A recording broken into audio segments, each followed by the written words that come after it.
Mirë, kthehemi në studio dhe flasim tani për politikën, do të diskutojmë në studio me zonin Etem Aga, që ishte kandidat I Partisë Demokratike në këto zgjedhje. Etem, shumë faleminderit që me ne kënaqësi të bisedojmë.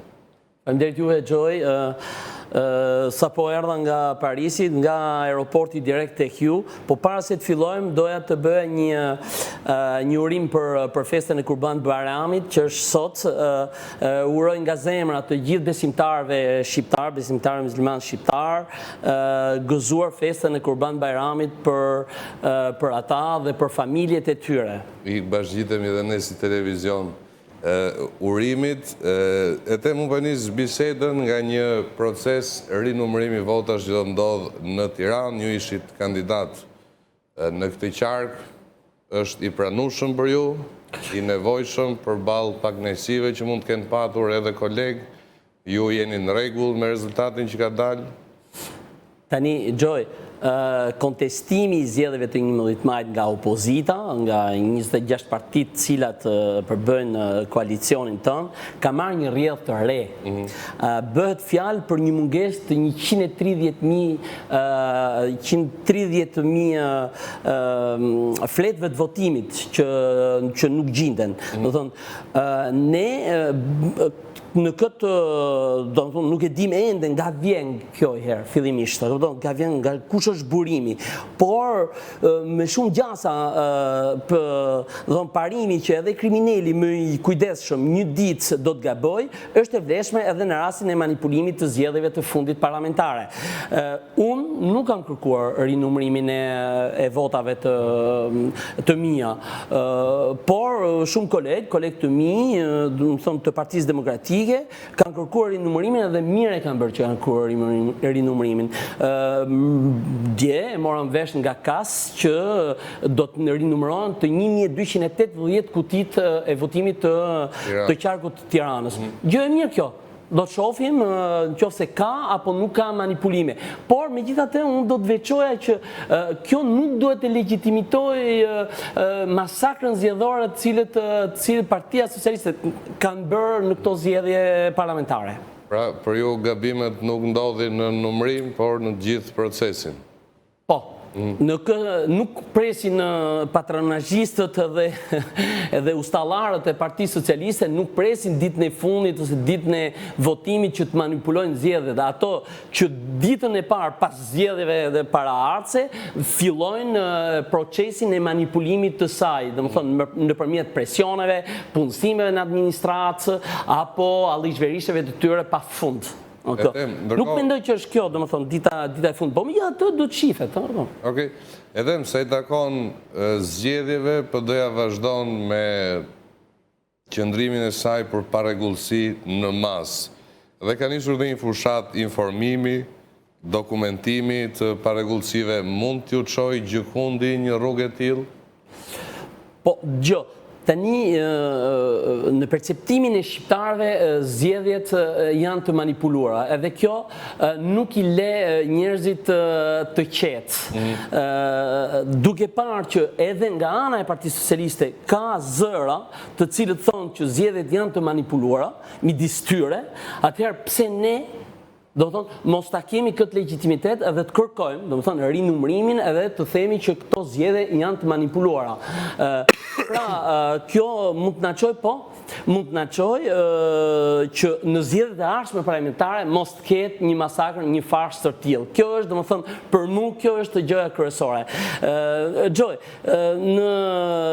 për shembull, në Francë, edhe në qoftë se një kuti e vetme është e manipuluar, atëherë e gjithë cirkonskripsioni ose gjithë zona, domethënë, rivotohet. Pse të mos e bëjmë edhe ne këtë, që një herë për gjithmonë ti na lojmë këto subsone që kemi këto, domethënë ta shohim që ky ka manipuluar, ky tjetri s'ka manipuluar. Kështu që unë them që është gjë e mirë.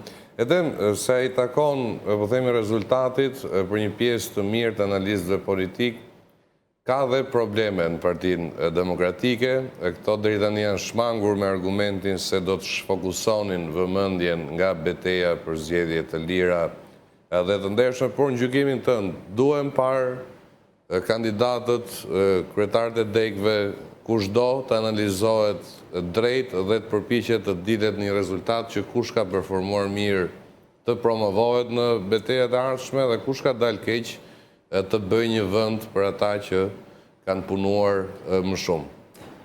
Patjetër, që Partia Demokratike do të bëjë një analizë, edhe duhet që të bëjë një analizë të thellë të saj, ne nuk do të shmangin gabimet tona. Nëse kemi gabime, unë duke filluar nga unë, do të bëjmë analizën. Çdo kandidat për deputet do të bëjë analizën e saj, Partia Demokratike në vetë duhet bëjë analizën e saj, por në aty ku ndodhemi ne sot, do të thonë që ne shkojmë tek gjurmët, kur ujku bën kërdin.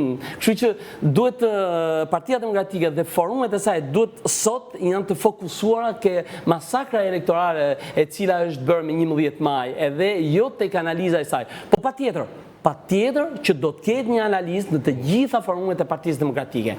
Edhe unë kam pjesën time të fajt, nëse ka një faj, të përhumbjen e Partisë Demokratike. Pra, mendoj që duhet bëhet, por jo në këtë moment. Po, duhet një analizë, duhet bëhet, një analizë e thellë, e ndershme, dhe një analizë pa hile do të bëhet në Partinë Demokratike, do të shifet kush ka punu dhe kush nuk ka punu në të, por kjo nuk na pengon. Dhe kush ka qenë efektive tem, se mund të punosh, mund të prodhosh. Po, edhe kjo është një diçka, kush ka qenë efektiv në punën e tij, edhe ai që s'ka qenë efektiv, pse s'ka qenë efektiv, kjo është analiza. Që këto e bën forumet e Partisë Demokratike, Gjoj, nuk është se do bëhet, si me thonë, person për person. Kuptoni. Ndërkohë, edhe si që thash, PD-ja ka vijuar edhe me një tur për informimin e partnerëve ndërkombëtar. Si ke parë këta të fundit, ju personalisht për shembull edhe me trupën diplomatike franceze jeni përpjekur të çoni të dhëna ose informacione në vlerë dhe apris një reagim prej tyre, sepse me 83 mandate në parlament, me shumicën e bashkive, me çdo pushtet është e vështirë që dikush të ketë një lloj tagri për vendime konkrete mbi maxhorancën. Po, informimi i ndërkombëtarëve është më së nivojshëm. Më së nivojshëm, po ju përsëris. Duhet që zgjedhjet e ardhshme parlamentare mos manipulohen. Ideja kjo është, edhe gjithë puna e Partisë Demokratike dhe instancave të saj për formimin e ndërkombëtarëve, kjo është që është bërë një masakër elektorale. Kjo masakër elektorale duhet në një moment caktuar të stopojë. Ne nuk mund të vazhdojmë këtë. Unë kam bërë pjesën time, kam informuar miqtë e mi, diplomatët francezë, instancat franceze, ku e kam pas mundësi e kam bërë, duke e shpjeguar edhe fushatën time elektorale, që unë i kam parë me sytë e mi. Gjoj, unë kam bërë një fushatë elektorale europiane, ashtu si që kam parë dhe kam mësuar në Francë, as nuk kam gënjur njëri, as nuk kam ashtruar njëri, unë e kam bërë fushatën në bazë programit Partisë Demokratike dhe jo si që ishte Partia Socialiste që ne nuk i pam teren faktikisht.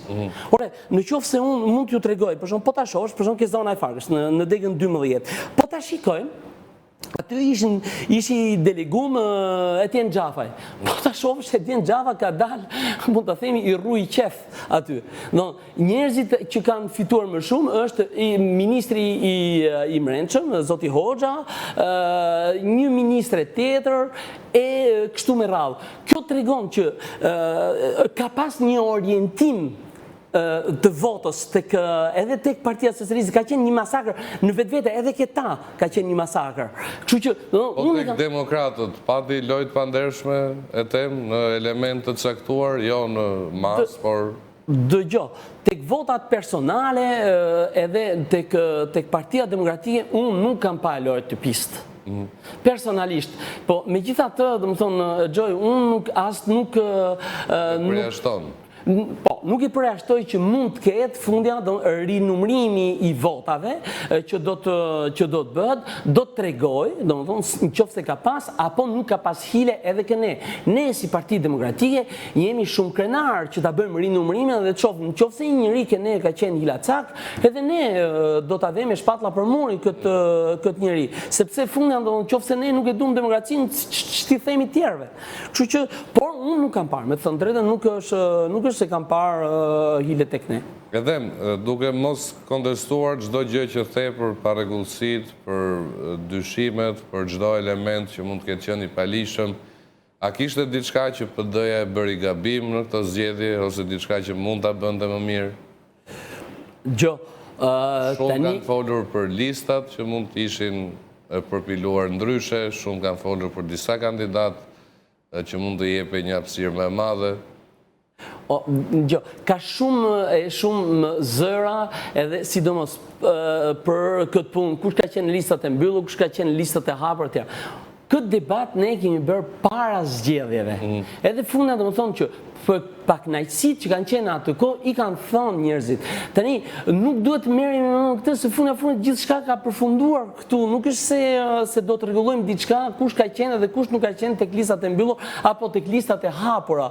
Këtu duhet të merremi sot, do të merremi me faktimin e provave, të cilat janë në terren, edhe të cilët edhe ndërkombëtarët vetë i kanë provuar, ose të paktën i kanë thënë administrata e cila ka qenë e gjitha në fushat, mjetet, si edhe paret që këto kanë përdorur në këtë.